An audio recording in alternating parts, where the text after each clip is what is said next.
Assalamualaikum warahmatullahi wabarakatuh. Selamat pagi teman-teman.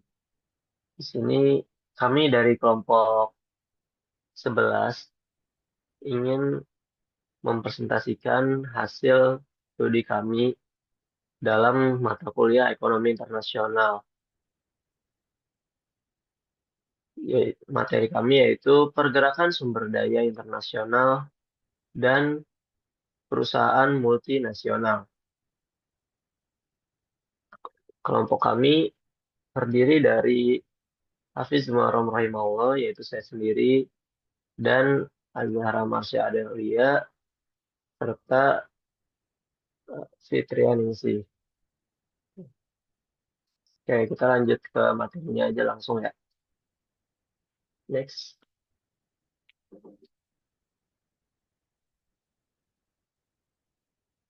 Oke.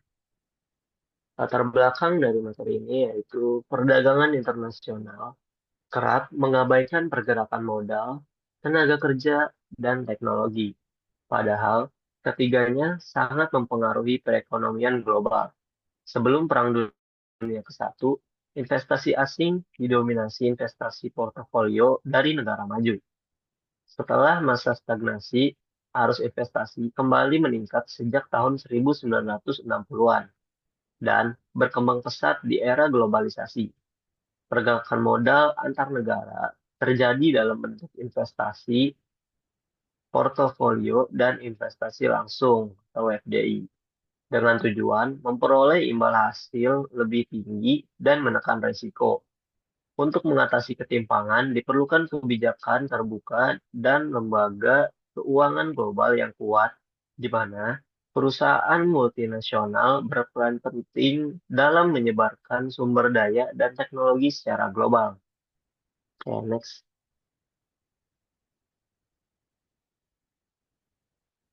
Oke. Ada jenis investasi asing. Ini ada investasi portofolio. Investasi portofolio ini adalah investasi pasif dalam bentuk sekuritas seperti saham atau obligasi yang tujuannya untuk memperoleh imbal hasil tanpa keterlibatan langsung. Yang kedua ada investasi langsung. Investasi langsung atau FDI adalah investasi real pada aset seperti pabrik, tanah, atau teknologi yang disertai kendali operasional. Oke, next.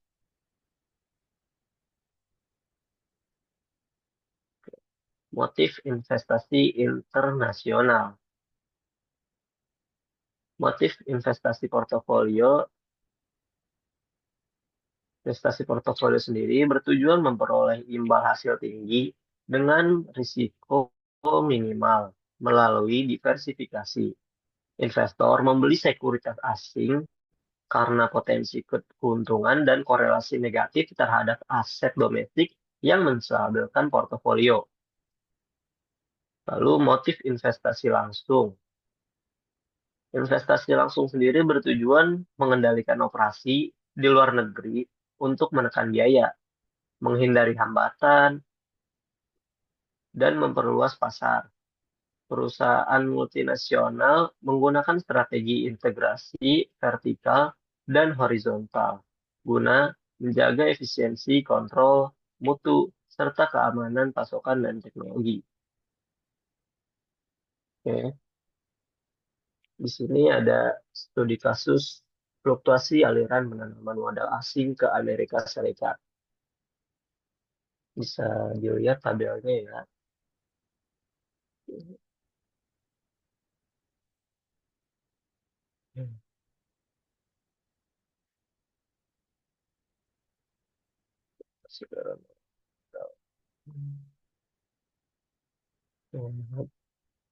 Tabelnya menunjukkan bahwa tingkat penanaman modal asing PMA di Amerika Serikat sebesar 16,9 miliar dolar pada 1980, nilainya menurun menjadi 10,4 miliar pada 1983, tahun resesi sebelum naik. menjadi 68,3 miliar pada 1989. Setelah itu, nilainya turun menjadi 19,8 miliar pada tahun 2000 dan menjadi 99,4 pada 2005. Jadi, arus PMA ke Amerika Serikat terlihat secara siklis meningkat selama periode tingginya pertumbuhan dan menurun selama periode resesi atau lambatnya pertumbuhan. Selama pertengahan kedua 1980-an, banyak orang Amerika khawatir bahwa orang asing terutama Jepang sedang memborong Amerika. Ketakutan ini mereda selama awal 1990-an karena lambatnya pertumbuhan dan resesi yang membuat PMA di Amerika Serikat kurang menarik bagi orang asing. Dengan kelanjutan cepatnya, pertumbuhan pada 1993 PMA di Amerika Serikat meningkat lagi pada tingkat yang jauh lebih tinggi dibanding selama akhir 1980-an. Tetapi Amerika Serikat berlaku jauh lebih baik di dalam persaingan internasional daripada 1980-an. Kenaikan baru PMA tidak menimbulkan banyak perhatian dan turut menyambut terhadap cepatnya pertumbuhan ekonomi Amerika Serikat. Oke, next.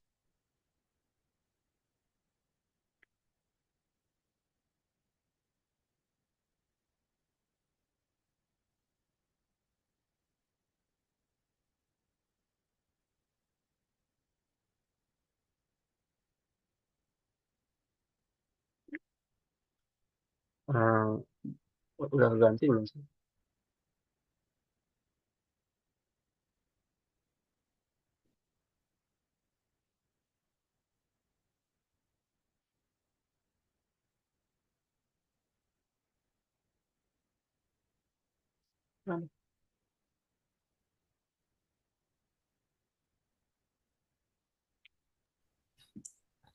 Kak Fitri, maaf, slide-nya belum keganti. Oke. Ini ada tabel arus modal internasional AS.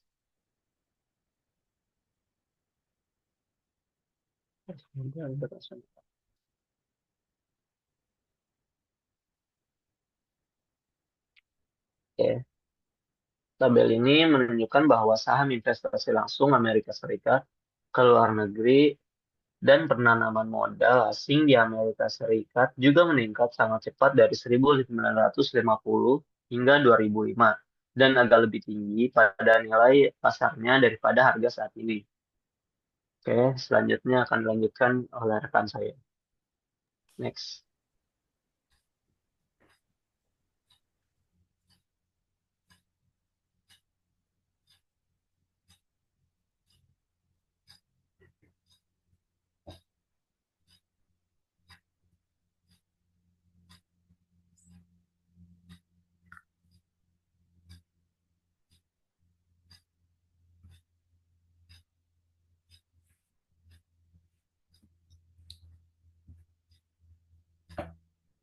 Baik, untuk selanjutnya itu ada pengaruh kesejahteraan dari arus modal internasional. Yang pertama itu ada pengaruh di negara sasaran dan investor. Bisa dilihat di kurva di atas, di mana menunjukkan analisis perpindahan modal antar dua negara dalam ekonomi internasional ketika terjadi transfer modal sebesar AB dari negara satu ke negara dua. Hal ini menciptakan dampak yang berbeda pada kedua negara. Negara satu mengalami penurunan total produksi sebesar area OFEA karena kehilangan modal. Sementara negara dua mengalami peningkatan produktivitas dengan total output mencapai area OJMA. Kurva VMPK1 dan VMPK2 menunjukkan nilai produk marginal modal di masing-masing negara yang dalam kondisi persaingan sempurna akan menentukan tingkat imbal hasil modal. Perpindahan modal ini mendemonstrasikan bagaimana aliran modal internasional dapat mengoptimalkan alokasi sumber daya global dan mengubah struktur ekonomi kedua negara berdasarkan prinsip keunggulan komparatif. Boleh di next?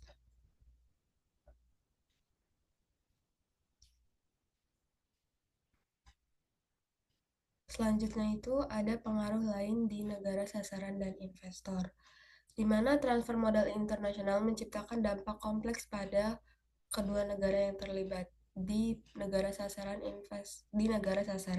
Investasi asing dapat meningkatkan output dan kesejahteraan melalui peningkatan produktivitas, namun juga dapat menyebabkan ketergantungan pada modal asing dan redistribusi pendapatan yang tidak merata antara tenaga kerja lokal dan modal asing. Sementara itu, negara investor mengalami penurunan tingkat pengerjaan domestik namun memperoleh keuntungan dari investasi di luar negeri yang dapat menciptakan defisit neraca pembayaran jika pengeluaran investasi melebihi penerimaan dari luar negeri.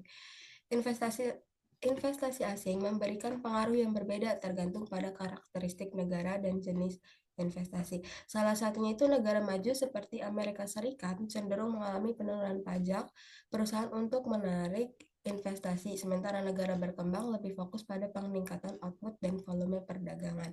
Perusahaan multinasional memainkan peran penting dalam transfer modal internasional dengan kemampuan mengoptimalkan operasi global, mempengaruhi kebijakan ekonomi domestik, dan menciptakan ketergantungan ekonomi antara negara investor dan sasaran melalui jaringan produksi dan perdagangan yang terintegritas. Boleh di next? Selanjutnya ada perusahaan multinasional atau biasa disebut MNC merupakan salah satu perkembangan ekonomi internasional yang paling signifikan dari periode pasca perang. MNC adalah perusahaan yang mengendalikan atau mengelola fasilitas produksi di beberapa negara. Saat ini MNC terhitung kira-kira sekitar 25% dari output dunia dan perusahaan antar perusahaan diperkirakan sebesar sepertiga total perdagangan di bidang manufaktur. Beberapa MNC seperti General Motors dan Exxon sangatlah besar dengan penjualan tahunan dalam puluhan miliar dolar dan melampaui total pendapatan nasional dari beberapa negara. Boleh di next?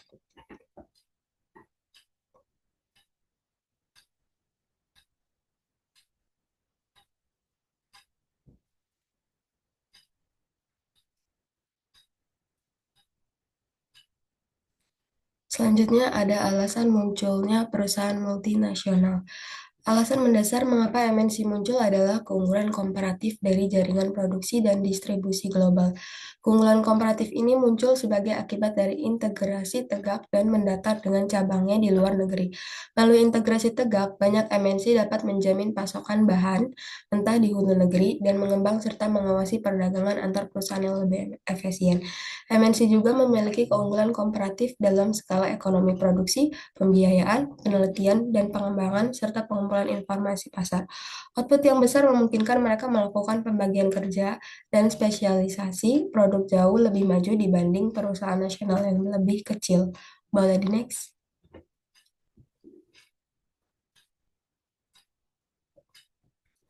Nah, yang selanjutnya ini ada masalah yang ditimbulkan oleh perusahaan multinasional di negara asal.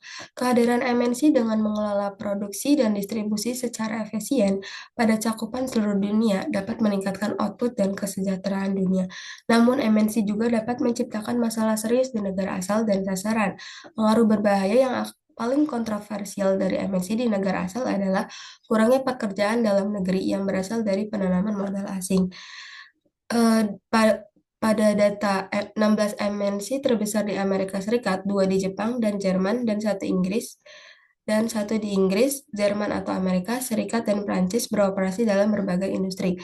Perusahaan seperti ExxonMobil Corporation, British Petroleum, dan Toyota memiliki penjualan tahunan yang sangat besar dengan persentase penjualan asing mencapai 70-80% dari total penjualan mereka. Untuk selanjutnya akan dijelaskan oleh rekan saya.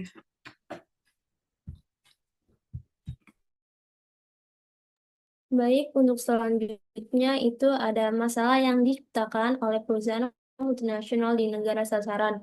Masalah ini ada dua. Yang pertama, masalah penguasaan perekonomian, yang dimana dominasi asing yang dirasakan oleh negara sasaran. Yang pertama yaitu ketidakmauan MNC untuk ekspor ke negara yang diduga tidak ramah ke negara asal atau prasyarat untuk patuh terhadap undang-undang di negara asal yang menghambat ekspor. Yang kedua, pengaruh selera nasional akan iklan berskala besar untuk produk multinasional. Dan yang kedua yaitu penyedotan dana R&D di negara asal. Dana R&D yaitu dana teknologi dan investasi ke negara asal, yang dimana MNC menyerap tabungan daerah dan bakat berwirausaha sehingga menghalangi membangun usaha dalam negeri yang lebih penting bagi pertumbuhan dan pembangunan nasional. Penanaman Penanaman modal asing oleh MNC di pertambangan dan produksi bahan mentah sering memberikan keluhan tambahan akan eksploitasi asing dalam bentuk rendahnya harga yang dibayarkan ke negara sasaran. Penggunaan teknik produksi padat modal yang sangat tidak sesuai dengan negara berkembang yang padat karya, kurangnya tenaga kerja daerah yang terlatih, eksploitasi sumber daya alam yang berlebih, dan penciptaan kantong ekonomi dualistik.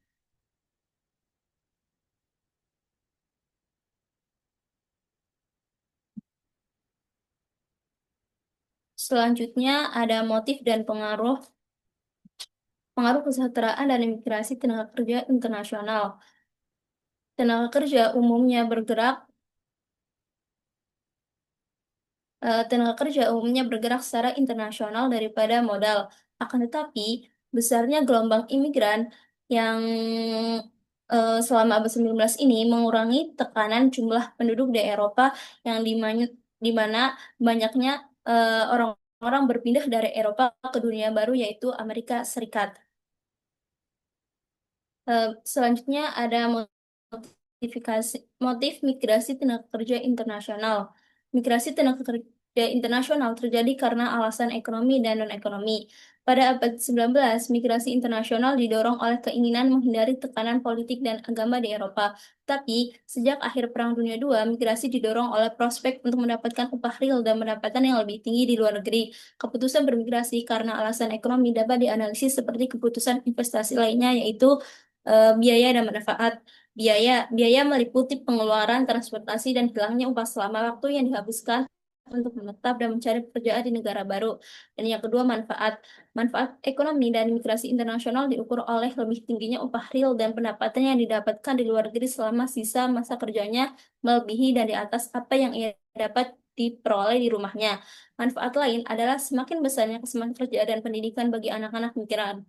Eh, Kesimpulannya, dari motif ini mereka bermigrasi karena ingin mendapatkan upah yang lebih tinggi daripada biaya yang mereka keluarkan. Selanjutnya ada pengaruh kesejahteraan dan migrasi tenaga kerja internasional, digambarkan melalui kurva di samping ini, yang dimana negara satu memiliki tingkat upah real sebesar OC dan total produknya adalah OFGA dengan penawaran tenaga kerja sebesar OA. Negara dua memiliki tingkat upah real O aksen H dengan penawaran tenaga kerja O aksen A, maka total produknya sebesar O aksen JMA. Setelah adanya bermigrasi, tenaga kerja A dan B bermigrasi dari negara satu ke negara dua agar dapat menyamakan upah kedua negara, maka upah menjadi ON sama dengan absen. Oleh karena itu, ubah bertambah di negara satu dan menurunkan total output menjadi OFEB, sedangkan di negara dua, upah menurun dan meningkatkan total output sebesar OJEB. Selanjutnya ada pengaruh kesejahteraan lain dari migrasi tenaga kerja internasional. Pengaruh kesejahteraan berbeda antara migrasi tenaga kerja ahli dan migrasi tenaga kerja tidak ahli. Tenaga ahli yang berpindah dari negara berkembang ke negara maju dan dari Eropa ke Amerika Serikat, maka akan semakin banyaknya industri berteknologi tinggi di Amerika Serikat, dari semikonduktor hingga bioteknologi yang bergantung pada tenaga kerja ahli imigran yang tetap bersaing di pasar global semakin ketat. Masalah migrasi tenaga kerja ahli tersebut disebut dengan brain drain atau cuci otak. Tapi hal tersebut negara asal migrasi merasa menanggung besarnya biaya mendidik dan melatih pekerjanya hanya untuk menguntungkan negara lain atau penerima migrasi. Tapi banyak pekerja yang ahli tidak digunakan secara efektif di negara asal. Semakin banyaknya pekerja bermigrasi mengurangi pasokan tenaga kerja yang bermutu. Cuci otak seringkali didorong oleh hukum imigrasi nasional yang memudahkan imigrasi tenaga ahli tetapi memberikan hambatan serius pada imigrasi tenaga kerja tak ahli. Selain itu, terdapat masalah imigrasi ilegal yang mempengaruhi distribusi pendapatan di negara Amerika Serikat dengan menekankan pendapatan pekerja Amerika Serikat yang minim keahlian, yang pada intinya setiap kenaikan pekerja asing maka akan menurunkan pekerja lokal. Dan terakhir yaitu kesimpulan. Kesimpulan dari beberapa materi sebelumnya yaitu Pergerakan sumber daya internasional yang mencakup modal dan tenaga kerja merupakan aspek krusial dalam ekonomi global yang seringkali terabaikan dalam analisis perdagangan. Perusahaan multinasional dalam kasus ini yaitu MNC memegang peranan sentral dalam pergerakan sumber daya ini yang dimana menguasai sekitar seperempat waktu dunia atau sekitar 25%. Kemunculan MNC didasari oleh keunggulan komparatif dalam jaringan produksi dan distribusi global, skala ekonomi, serta riset dan pengembangan atau RRD.